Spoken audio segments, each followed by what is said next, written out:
ዛሬ መጽሐፍ ቅዱስ እና ሰማያዊ ቤተሰብ በሚል ርዕስ በተሰየመው ስብከት የእግዚአብሔርን ቃል ለማጥናት ጊዜ እንውሰድ። እግዚአብሔር በእያንዳንዱ ዘመን ነቢያቱን ልኳል። የእግዚአብሔርን ፈቃድ የሚያደርሱ መልእክተኞችን ሚና እንዲጫወቱም አድርጓል። ዛሬም ቢሆን ከእኛ ጋር ተመሳሳይ ነው። በዚህ ዘመን የእግዚአብሔርን ፈቃድ የሚሰብኩና የሚፈጽሙን ሁሉ ከእግዚአብሔር የተላኩ ነቢያት ናቸው አይደል?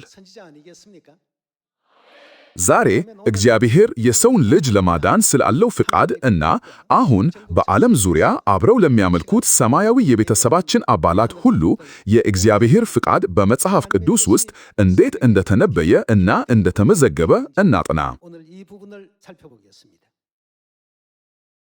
እስቲ ሁለተኛ ጢሞቴዎስ ምዕራፍ 3 ቁጥር 12ን እንመልከት።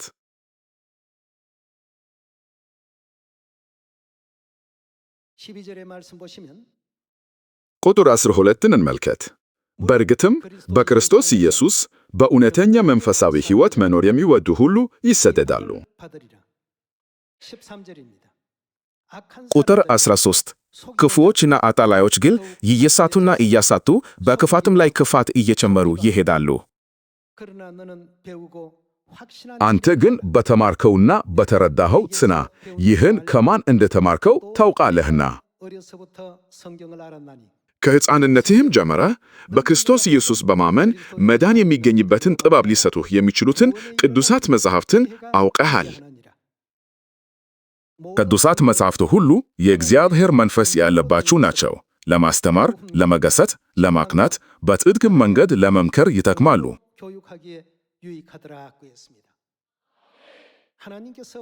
መጽሐፍ ቅዱስ እግዚአብሔር ለሰው ልጆች የላከው ውድ ስጦታ ነው። እግዚአብሔር ከዘፍጥረት እስከ ራእይ ድረስ በ66ቱ የመጽሐፍ ቅዱስ መጽሐፍት ውስጥ ያስተላለፈው መልእክት በፍቅር የተሞላ ነው።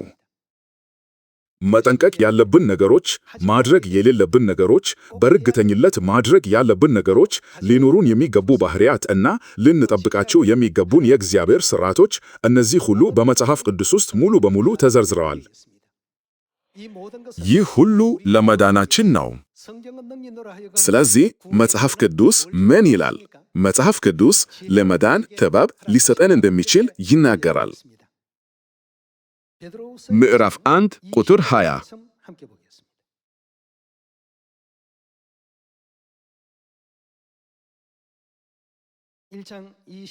በሁሉ አስቀድሞ ይህን ልታውቁ ይገባችኋል። በመጽሐፍ ያለው ማለትም በመጽሐፍ ቅዱስ የትንቢት ቃል ሁሉ ማንም ሰው በገዛ ራሱ መንገድ የሚተረጉመው አይደለም። ምክንያቱም ትንቢት ከእግዚአብሔር የተላኩ ሰዎች በመንፈስ ቅዱስ ተመርተው የተናገሩት እንጂ ከቶ በሰው ፍቃድ የመጣ አይደለም። መጽሐፍ ቅዱስ በሰው አስተሳሰብ ወይም አስተያየት ላይ የተመሰረተ ጽሑፍ አይደለም። ይልቁንም ዛሬ እንደምናውቀው 66ቱ የቅዱሳት መጻሕፍት የእግዚአብሔርን ፈቃድና ቃሉን በትክክል እንደተሰጠው ለማስተላለፍ በታማኝነት የተገለበቱ ናቸው። መጽሐፍ ቅዱስ በመቶዎች የሚቆጠሩ ዓመታት ወይም በሺዎች የሚቆጠሩ ዓመታት ልዩነት ያላቸውን አንዳንድ ዘገቦች ቢዘግብም እነዚህ ሁሉ መዝገቦች እግዚአብሔር መጽሐፍ ቅዱስን ከታሪኩ በፊትና በኋላ የመጣው ሁሉ በትክክል እንዲፈጸም በሚያስችል መንገድ መዝግበዋል። እነዚህ ቃላት የተጻፉት ለድነታችን ብቻ ስለሆነ የሰውን አስተያየት በማስገባት ምንም ነገር ሊጨመርበት ወይም ሊቀነስበት እንደማይገባ አይናገርምን? እስቲ ያንን ክፍል እንመልከት። የራእይ ምዕራፍ 22 ቁጥር 18ን እንመልከት። ምዕራፍ 22 ቁጥር 18ን እንመልከት። የዚህን መጽሐፍ የትንቢት ቃል የሚሰማውን ሁሉ አስጠነቅቃለሁ። ይህ መጽሐፍ ቅዱስን የሚያመለክት አይደለም። ማንም በዚህ ቃል ላይ አንዳች ቢጨምር፣ ማንም በመጽሐፍ ቅዱስ ትንቢታዊ ቃል ላይ አንዳች ቢጨምር እግዚአብሔር ምን ያደርጋል? እግዚአብሔር በዚህ መጽሐፍ የተጻፉትን መቅሰፍቶች ይጨምርበታል። ስለዚህ በመጽሐፍ ቅዱስ ውስጥ የሌሉ ነገሮችን መጨመር የለብንም። በቁጥር 19 ላይ ሌላ ምን ይላል? ማንም በዚህ የትንቢት መጽሐፍ ከተጻፈው ቃል አንዳች ቢያጎድል፣ ቃልን ማጉደል ማለት መቀነስ ማለት ነው። ከቀነስን እግዚአብሔር በዚህ መጽሐፍ ከተጻፉት ከሕይወት ዛፍና ከቅድስቲቱ ከተማ ዕድሉን ያጎድልበታል። የመጽሐፍ ቅዱስ ቃላት በፍላጎት መደመር ወይም መቀነስ የማንችላቸው በጣም አስፈላጊ ነገሮችን ይዘዋል። እያንዳንዱ የቅዱሳት መጻሕፍት ክፍል ለድነታችን አስፈላጊ ስለሆነ እግዚአብሔር ለሰው ልጅ 66ቱን የመጽሐፍ ቅዱስ መጻሕፍት ሰጥቷል። ዛሬ በርካታ አብያተ ክርስቲያናት እያንዳንዳቸው ትክክል ናቸው ብለው አጥብቀው ይናገራሉ። መንግሥተ ሰማያት በራሳችን አባባል መግባት የምንችልበት ቦታ አይደለም። የእግዚአብሔርን ቃል በተግባር ላይ በመዋል መዳንና መንግሥተ ሰማያት የሚገኙ አይደሉምን? በአሁኑ ጊዜ በዙሪያችን ያሉ ብዙ አብያተ ክርስቲያናት እግዚአብሔርን አብ ብቻ ያመልካሉ። ነገር ግን እግዚአብሔር በመጽሐፍ ቅዱስ ውስጥ ምን እንድናደርግ ያስተምረናል? መልሱን በመጽሐፍ ቅዱስ በኩል ከረጋገጥን በቀላሉና ግልጽ በሆነ መንገድ ማግኘት ይቻላል። ይሁን እንጂ አንዳንድ ሰዎች በመጽሐፍ ቅዱስ አማካኝነት ሳያረጋግጡ ሌላኛው ሰው ሚያምነው ወይም የሚከተለው ነገር ስህተት መሆን አለበት ይላሉ። እንደዚህ ቢያደርጉ የእግዚአብሔርን እውነት ለመቀበል መንገዳቸውን ከመዝጋት የተለየ አይደለም። ስለዚህ ማንም ሰው የተዛባ አስተሳሰብ ሊኖረው አይገባ። መንገዱን ሚያውቅ ሰው ትክክለኛውን መንገድ ቢያሳየንስ? ትናንት የተጓዝንበት መንገድ የተሳሳተ መንገድ ቢሆንስ? የእግዚአብሔር ፈቃድ ከዚያ መንገድ ወጥተን ንስሐ እንድንገባ ነው አይደለም? በመጽሐፍ ቅዱስ ውስጥ እግዚአብሔር አብ እና እግዚአብሔር እናት ቢኖርም ሰዎች ከመጽሐፍ ቅዱስ ላይ አትጨምሩ ወይም አታንሱ የሚለውን የእግዚአብሔርን ቃል ችላ ይላሉ። ይህ ዛሬ የሰዎች እምነት ያለበት እውነታ ነው። እንግዲያውስ በመጽሐፍ ቅዱስ ስለ እግዚአብሔር አብ እና ስለ እግዚአብሔር እናት እናጥና። የራእይ መጽሐፍ ምዕራፍ 4 እንመልከት። ራእይ ምዕራፍ 40 ቁጥር 1 ጌታችንና አምላካችን ሆይ ክብርና ሞገስ ኃይልም ልትቀበል ይገባሃል። አንተ ሁሉን ፈጥረሃልና በፈቃድህም ተፈጥረዋልና ሰማያትንና ምድርን እንዲሁም በውስጣቸው ያሉትን ሁሉ የፈጠረ እግዚአብሔር ነው። በማን ፈቃድ ተፈጠሩ? የእግዚአብሔር ፈቃድ። መጽሐፍ ቅዱስ በፀሐይና በምድር መካከል ያለው ርቀት አቀማመጣቸውና በእነሱ ዙሪያ ያለው ነገር ሁሉ በእግዚአብሔር የተወሰነ እንደሆነ ያስተምረናል። ይህም የሰው ልጅ በዚች ፕላኔት ላይ እንዲኖር፣ ሕያዋን ፍጥረታት እንዲኖሩ፣ ውሃና አየርም እንዲኖሩ ነው። አንተ ሁሉን ፈጥረሃልና በፈቃድህም ተፈጥሮዋልና ሆነዋልምና።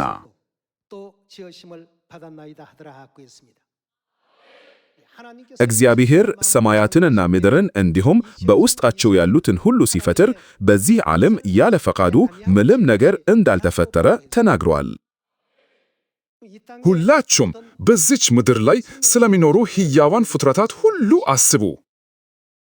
ያለ አባት ወይም እናት ያለ ሕይወት ያለ ፍጡር አለ? የእንስሳት ዓለም ይሁን የእጽዋት ዓለም ሕይወት ባለበት ቦታ ሁሉ እናት መኖር አለባት። እናት በሌለችበት ቦታ ሕይወት የለም። ስለዚህ እናት የሌለችበት ዓለም የሞት ዓለም ናት። ይህ የማን ፈቃድ ነው? የእግዚአብሔር ፈቃድ ነው።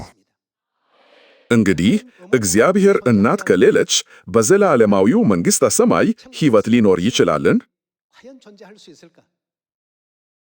ያ የእግዚአብሔር መንግሥት የሕይወት መንግሥት ነው። እግዚአብሔር አብ ብቻ ሳይሆን እግዚአብሔር እናትም በመንፈሳዊው ዓለም ውስጥ እንዳሉ እናረጋግጥ። ሰዎች ወደ ቤተ ክርስቲያን ሲሄዱ እግዚአብሔርን እግዚአብሔር አባት ብለው ይጠሩታል። ወደ የትኛውም ቤተ ክርስቲያን ቢሄዱም ተመሳሳይ ነገር ይናገራሉ። አባት ሚለው ቃል በኩባንያ ውስጥ ጥቅም ላይ ይውላል ወይስ በብሔራዊ ድርጅት ውስጥ ጥቅም ላይ የሚውል ቃል ነው? የት ነው ጥቅም ላይ የሚውለው? አባት በእያንዳንዱ ቤተሰብ ውስጥ እንደ ማዕረግ ይኖራል። እርስ በርሳችን ወንድማማችና እህትማማች ብለን እንጠራለን። ወንድሞች እና እህቶች የሚሉት ማዕረጎች በቤተሰብ ውስጥም ጥቅም ላይ ይውላሉ። አባት፣ ወንድሞችና እህቶች አሉ። ታዲያ ሌላ ማን መኖር አለበት? በምድራዊ ቤተሰብ ውስጥ እናት መኖር አለባት የሚሉና በሰማያዊ ቤተሰብ ውስጥም ሆነ በመንፈሳዊው ዓለም ውስጥ እናት እንደሌለ የሚናገሩ ብዙ ሰዎች አሉ። እዚህ ላይ በጣም አስፈላጊው የመዳን ጉዳይ አደጋ ላይ ነው። እግዚአብሔር አባታችን ነው። ቤተ ክርስቲያን በዘፈቀደ የመረጠችው ማዕረግ አይደለም፣ ነገር ግን በመጽሐፍ ቅዱስ ውስጥ የተማረችው ስያሜ ነው። ወደ ማቴዎስ መጽሐፍ ምዕራፍ 6 እንሸጋገር። ማቴዎስ ምዕራፍ 6 ቁጥር 9 እናንተ ግን እንዲህ ብላችሁ ጸልዩ፣ በሰማያት የምትኖር አባታችን ሆይ ስምህ ይቀደስ። በማቴዎስ ምዕራፍ 6 ቁጥር 9 ላይ ኢየሱስ ወደዚች ምድር መጥቶ የመንግሥተ ሰማያትን አቅርቦት ሳያውቁ የሚኖሩ ሰዎችን እግዚአብሔር አባታችን መሆኑን አስተምሯል። ቁጥር 8 እነርሱን አትምሰሏቸው፣ አባታችሁ ከመለመናችሁ በፊት ምን እንደሚያስፈልጋችሁ ያውቃልና።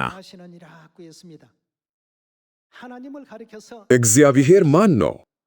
መጽሐፍ ቅዱስ እርሱ አባታችን እንደሆነ ይነገረናል። እግዚአብሔር ሥጋዊ አባታችን ሳይሆን መንፈሳዊ አባታችን አይደለምን? የዕብራውያንን መጽሐፍ ምዕራፍ 12 እንመልከት። ዕብራውያን ምዕራፍ 12 ቁጥር 9 ከዚህም በላይ እኛ ሁላችን የሚቀጡን ምድራዊ አባቶች ነበሩን፣ እናከብራቸውም ነበር። ታዲያ ለመናፍስት አባት እንዴት አብልተን በመገዛት በሕይወት አንኖርም? መጽሐፍ ቅዱስ በግልጽ ይህን ያስተምረናል። ሥጋዊ አካላችንን የወለደ ሥጋዊ አባት አለን፣ መንፈሳችንን የወለደ መንፈሳዊ አባት ማለትም እግዚአብሔር አለን ሲል ያስተምረናል። መጽሐፍ ቅዱስ የእውነት ቃል አይደለምን? እውነት የሚለው ቃል ራሱ እውነታዊ ትርጉም የለውም? በመንፈሳዊው ዓለም ውስጥ እንደ አባት የሚኖረው አምላካችን ነው። አባት የሚለው ማዕረግ ሥጋውንና ደሙን የወረሱ ልጆች የሚጠቀሙበት ማዕረግ አይደለምን? አባት ማለት ልጆች ያሉት ሰው ማለት ነው። እግዚአብሔር እነዚህን ሁሉ ነገሮች በመጽሐፍ ቅዱስ ውስጥ ስለጻፈ በእነሱ ላይ ምንም ነገር መጨመር ወይም መቀነስ የለብንም። ወደ ሁለተኛ ቆሮንቶስ ምዕራፍ 6 እንመለስ። ሁለተኛ ቆሮንቶስ ምዕራፍ 6 ቁጥር 17 ስለዚህ ከመካከላቸው ውጡ ተለዩም ይላል ጌታ። ርኩስ የሆነውን ነገር አትንኩ፣ እኔም እቀበላችኋለሁ። እኔ አባት እሆናችኋለሁ፣ እግዚአብሔር ምን ይሆነናል? እናንተም እኛም ምን እንሆናለን? ወንዶችና ሴቶች ልጆቼ ትሆናላችሁ ይላል ሁሉን የሚችል ጌታ። እግዚአብሔር እንደ አባት እና ልጆቹ ከእርሱ ጋር ያለንን ግንኙነት የመሠረተው በዚህ መንገድ ነው። አባት፣ ወንዶች ልጆች እና ሴት ልጆች የሚሉት ቃላት በቤተሰብ ውስጥ ጥቅም ላይ የሚውሉ የማዕረግ ስሞች ናቸው። ይሁን እንጂ ዛሬ ያሉት አብያተ ክርስቲያናት ሁሉ መጽሐፍ ቅዱስን የሚረዱት እስከዚህ ነጥብ ድረስ ብቻ ነው። ታዲያ በመጽሐፍ ቅዱስ ውስጥ ስለ እናት ሌላ ነገር አለ? ወደ ገላትያ መጽሐፍ ምዕራፍ 4 እንመለስ።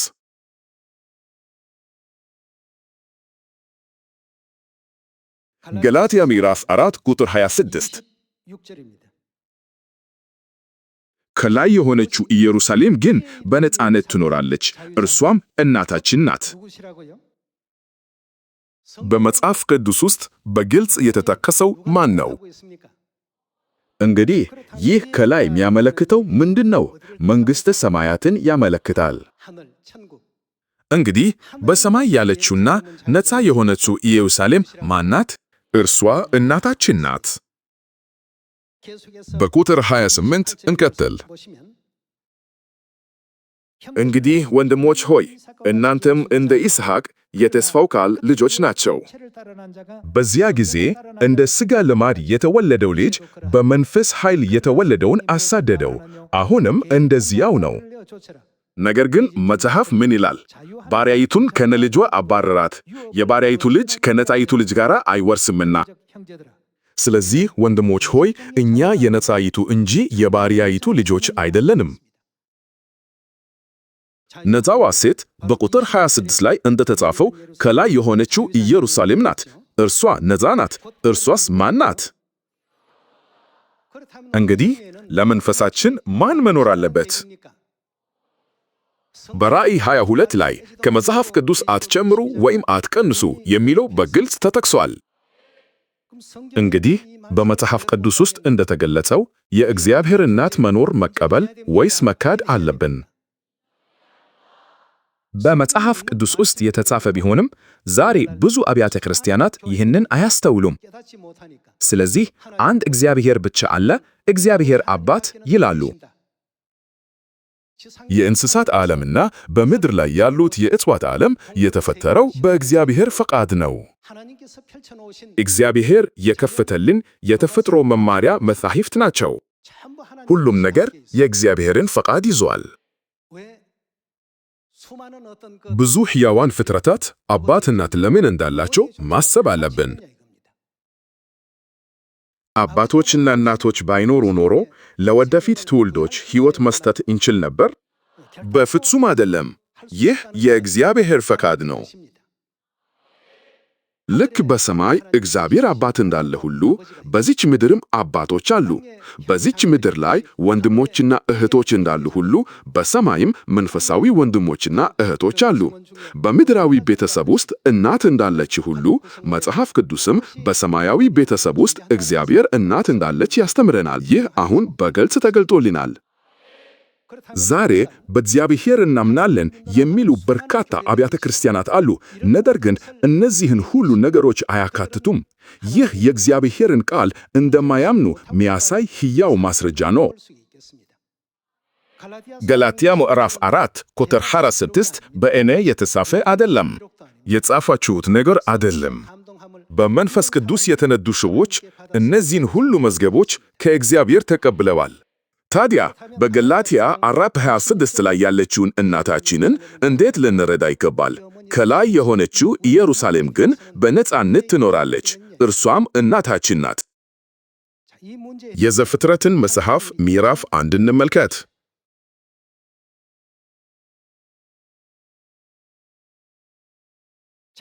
ዘፍጥረት ምዕራፍ 1 ቁጥር 26 እግዚአብሔር ሰውን በመልካችን በአምሳላችን እንስራ፣ በባሕር ዓሦች፣ በሰማይ ወፎች፣ በከብቶች፣ በምድር ሁሉ ላይ እንዲሁም በምድር ላይ በሚሳቡ ፍጥረታት ሁሉ ላይ ሥልጣን ይኑራቸው አለ። ስለዚህ እግዚአብሔር ሰውን በራሱ መልክ ፈጠረው፣ በእግዚአብሔር መልክ ፈጠረው፣ ወንድና ሴት አድርጎ ፈጠራቸው። በቁጥር 26 ላይ እግዚአብሔር እንዲህ ይላል፣ ሰውን በመልካችን በአምሳላችን እንስራ። እግዚአብሔር ሰውን እየፈጠረ ነው አይደለም እንዴ? የእግዚአብሔር ቤተ ክርስቲያን የሰውን ልጅ የፈጠሩ ሁለት አማልክት እንዳሉ ትገልጻለች። ከዚህ ጊዜ ጀምሮ የእግዚአብሔር ቤተ ክርስቲያን ትምህርቶችና በዓለም ላይ ባሉ ሌሎች አብያተ ክርስቲያናት ትምህርቶች መካከል ሙሉ በሙሉ ልዩነት አለ። በእርግጥ አንድ አምላክ ብቻ ነው ይላሉ። እዚህ ማን ነው የሚናገረው? እግዚአብሔርም አለ። እግዚአብሔር እንዲህ አለ፣ ሰውን በመልካችን በአምሳላችን እንስራ።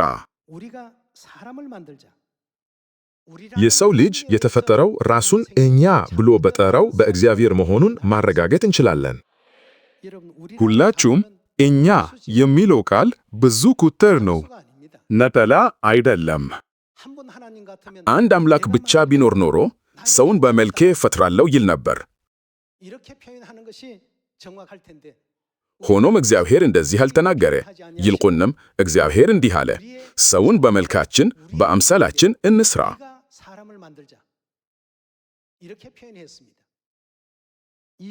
ቁጥር 27ን እንመልከት።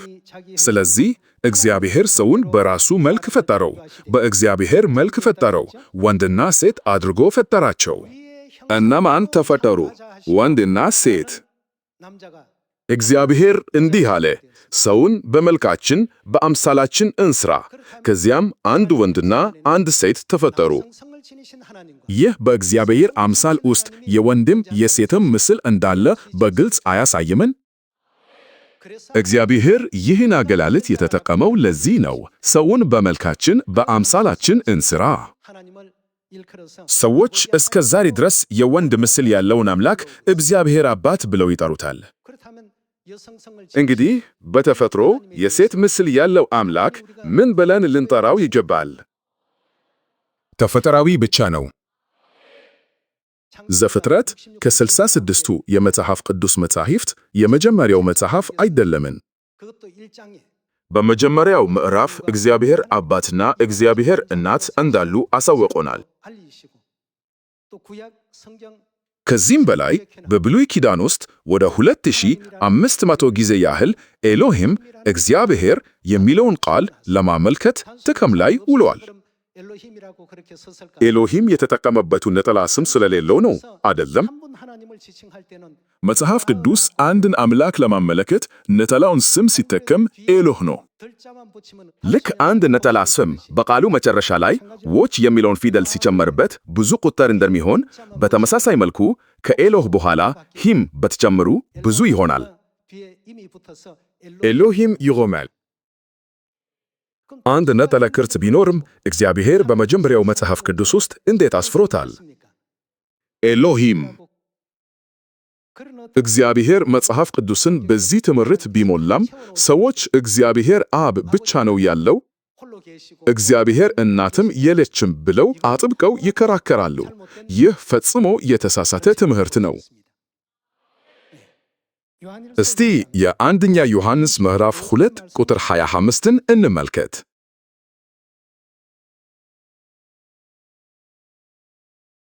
ምዕራፍ 2 ቁጥር 25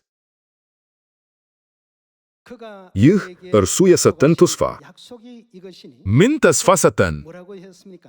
የዘላለም ሕይወት ነው። እግዚአብሔር ለሰው ዘር ሁሉ የዘላለም ሕይወት እንደሚሰጥ ቃል ገብቷል። ሕይወት ከማን ነው የሚመጣው የሚለውን ጥያቄ በተመለከተ በ21ኛው ክፍለ ዘመን የሕይወት ሳይንቲስቶች አንድ መደምደሚያ ላይ ደርሷል።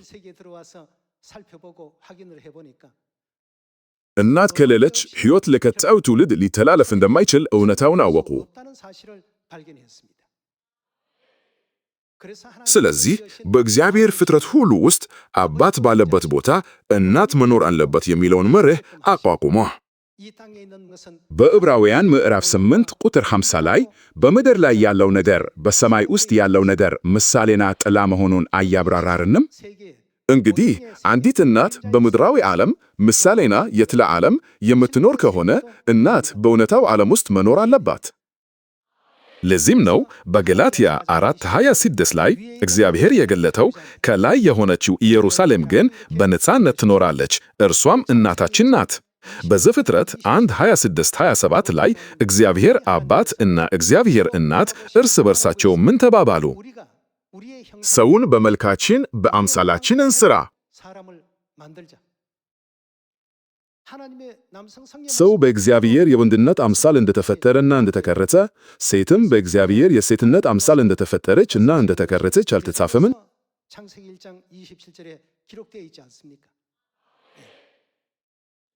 ስለዚህ በዚች ምድር ላይ የወንድና የሴት መኖር እግዚአብሔር አባት፣ እግዚአብሔር እናት በሰማይ እንዳሉ ይመሰክራል።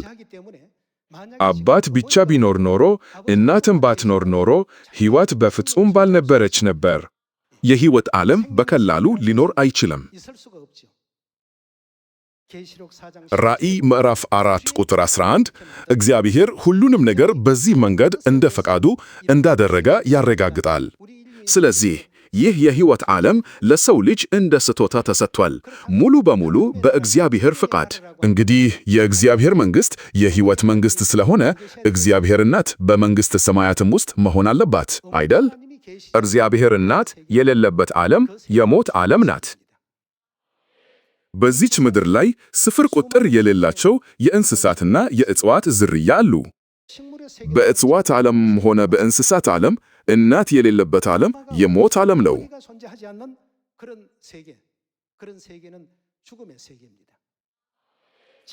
እንደ መንግሥተ ሰማያት ባለ የሕይወት ዓለም ውስጥ እናት መኖር አለባት። ዘፍጥረት 1:26ን ብንመለከት እግዚአብሔር የመጀመሪያዎቹን የሰው ልጆች አዳምና ሔዋንን ከመፍጠሩ በፊት እንኳን ማን ይኖር ነበር? እግዚአብሔር አባትና እግዚአብሔር እናት አልነበሩምን? በዘፍጥረት 1 በኩል እግዚአብሔር አባት እናት የሚኖሩበትን መንግሥተ ሰማያትን አስቀድሞ ገልጦልናል።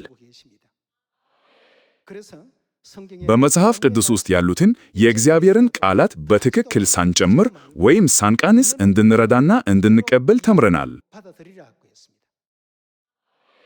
ስለዚህ ሰዎች እግዚአብሔር አባት ብቻ ነው የሚኖረው፣ እግዚአብሔር እናት የለችም ቢሉም ትምህርቶቻቸው ፍጹም የተሳሳቱ መሆናቸውን ሁላችንም መረዳት አለብን። ልጅ ሊኖር የሚችለው በእናት በኩል ብቻ ነው። ለዚህም ነው የጠፉ የሰማይ ልጆች ሁሉ ስለሚገኙበት ጊዜ እግዚአብሔር ዶሮ ጫጩቶቿን ከክንፎቿ በታች እንደምትሰበስብ እሰበስባቸዋለሁ ያለው። ኢየሱስ ይህንን ምሳሌ ስለተጠቀመ ስለ ትርጉሙ ለማሰላሰል አንድ ጊዜ እንወስድ። አውራ ዶሮዎች ጫጩቶቻቸውን አንድ ላይ እምብዛም አይሰበስቡ። ጠላት ጥቃት ሲሰነዝር ጫጮቹን ይከላከላሉ፣ ግን ያ ብቻ ነው። ይሁን እንጂ ስለ ሴት ዶሮስ? አንድ አዳኝ ወፍ ጫጩት ሊነጥቃት ወደ ላይ ሲዞር እናቲቱ ዶሮ በደመ ነፍስ ጫጮቿ ላይ የሚደርሰውን አደጋ ትረዳና አስቸኳይ ጩኸት ታሰማለች። በተለምዶ በቀስታ ትጮኻለች፣ ነገር ግን በዚያ ቅጽበት የሚዋጋ ጩኸት ታሰማለች። ይህን ጩኸት ሲሰሙ ሁሉም ጫጮቹ ወደ እናታቸው ይሮጣሉ። እናቴው ክንፎቿን በተቻለ መጠን በስፋት ዘርግታ ጫጩቷን በሙሉ ደህንነቱ በተጠበቀ ሁኔታ ከስሯ ተሰበስባለች። በዚያ ቅጽበት አዳኝ ወፍ እንኳን ጫጩቶቹን ለማጥቃት አይደፍር። አዳኙ ዶሮዋ አብዛኛውን ጊዜ በጣም ደካማ እንደሆነች ቢያውቅም ጫጩቶቿን የምትጠብቅ እናትን ለማጥቃት አይደፍርም፣ ምክንያቱም ሕይወቷን አሳልፋ ስለምትከላከል ነው። እነዚህ ምሳሌዎች የእግዚአብሔር ፍጥረት በሙሉ በሚሰራበት መለኮታዊ ኃይል ጀርባ የማይታየውና መንፈሳዊውን ዓለም እንደ እውነታ ማለትም መንግሥተ ሰማይን አድርጎ ለመግለጥ ምድራዊውን ዓለም የመንደፍ ዓላማ እንዳለ እንድንረዳ ይረዱናል። ዛሬ በዙሪያችን ስፍር ከቁጥር የሌላቸው አብያተ ክርስቲያናት አሉ። በእግዚአብሔር ማመን ጥሩ ነው፣ ነገር ግን የመጽሐፍ ቅዱስ ትምህርቶች በተሳሳተ ወይም በከንቱ ቢማሩ ምን ውጤት እንደሚያስገኝ ተናገረ። በማቴዎስ ምዕራፍ 7 ቁጥር 21 ላይ ያሉትን ቃላት አብረን እንመልከት። ማቴዎስ ምዕራፍ 7 ቁጥር 21 በሰማይ ያለውን የአባቴን ፈቃድ ሳይፈጽም ጌታ ሆይ ጌታ ሆይ የሚለኝ ሁሉ እግዚአብሔርን እናምናለን የሚሉ ሰዎች ጌታ ሆይ ብለው አይጠሩትም? እግዚአብሔርን እናምናለን የሚል ሁሉ ወደ መንግሥተ ሰማይ አይገባም። ቁጥር 22 በዚያ ቀን ብዙዎች ጌታ ሆይ በስምህ ትንቢት አልተናገርንምን? በስምህ አጋንንት አላወጣንምን? በስምህ ብዙ ታምራት አላደረግንምን? ይሉኛል። በዚያ ጊዜ ከቶ አላወቅኳችሁም፣ እናንተ ክፉዎች ከእኔ ራቁ ብዬ በግልጽ እነግራችኋለሁ።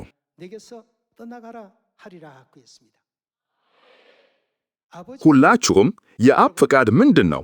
በእግዚአብሔር አባት እና በእግዚአብሔር እናት ላይ ሙሉ እምነት እንዲኖረን የእግዚአብሔር ፈቃድ ነው? ወይስ የእግዚአብሔር ፈቃድ እግዚአብሔር አባት ብቻ እንዳለ ማስተማርና አጥብቆ መናገር ነው? በመጽሐፍ ቅዱስ ውስጥ ያለውን የእያንዳንዱን ትምህርት በግልጽ መረዳት አለብን። ስለዚህ አንድ ማህበረሰብ በእግዚአብሔር በትክክል ማመን የሚችለው የእግዚአብሔርን ቃል በመጽሐፍ ቅዱስ መሠረት ማስተማር በጣም ትክክለኛ መንገድ መሆኑን ሲቀበል ብቻ ነው። ይሁን እንጂ እየሆነ ያለው ይህ አይደለም።